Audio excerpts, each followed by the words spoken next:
was J. Marion Sims. I won't spend a lot of time with him. He's another figure. You can Google him. There's a statue, actually, of him in Central Park. And J. Marion Sims was an individual credited. He was a father of modern gynecology. How many women in here know what a vaginal speculum is? And for those men in the room that we lost, a vaginal speculum is a device designed to open up the vagina. It was considered one of the most important advancements in medicine that was made. He was credited as being the wealthiest wealthiest physician to have ever lived.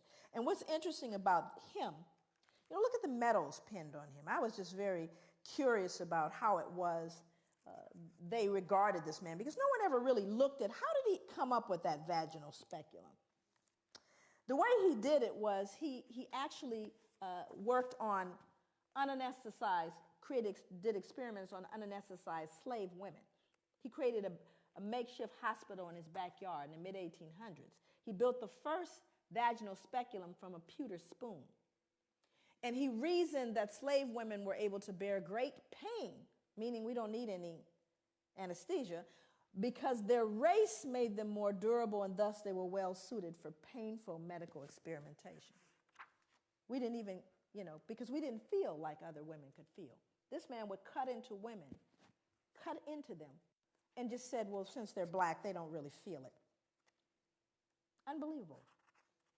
And more importantly is what he did to infants, because not only did he experiment on women, he also experimented on infants. He said that black infants suffered from something he called trismus nascentium, which is now commonly referred to as neonatal tetanus. Neonatal tetanus originates in horse manure, which was the likely cause of the disease in slave infants. He attributed it to the indecency and intellectual flaws of slave infants, together with skull malformations at birth. That is a shoemaker's awl. And that's an 1800s shoemaker's awl. He would stick that into the heads of brand new infants in an effort to realign their skulls based on the indecency and intellectual flaws of their parents, to treat the malady. Of course, it was 100% death rate. But that's what he would stick in the head of a baby at birth. And so these are things that are so horrific that you can't possibly wrap your head around it. And this man just Google him. And I think to myself, if I were up here in front of you right now, and this is going to become very important as I move into the other slides. If I stomped a puppy to death up here, just a little puppy, and stomped it right here to death in front of you, most of you would need therapy. And I would be arrested probably faster than killing a black man for killing a puppy. How could you do that? Do you realize how much dissonance you have to remove in order to stick that into the brain of a child? More importantly, the child can no longer be human. Are you understanding what I'm saying? The reason why he could do it is they weren't human. They didn't even feel pain. That's what this man believed. Now, you may look at that and go, those are horrific things from the past.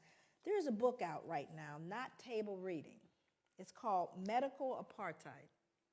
This is written by Harriet Washington, came out last year. This book chronicles the experimentation on black people up to contemporary day. See, we want to look at the Tuskegee experiments. We want to look at Sims and go, oh, that just still going on. Implicated, Harvard, Johns Hopkins, because we weren't what? Human.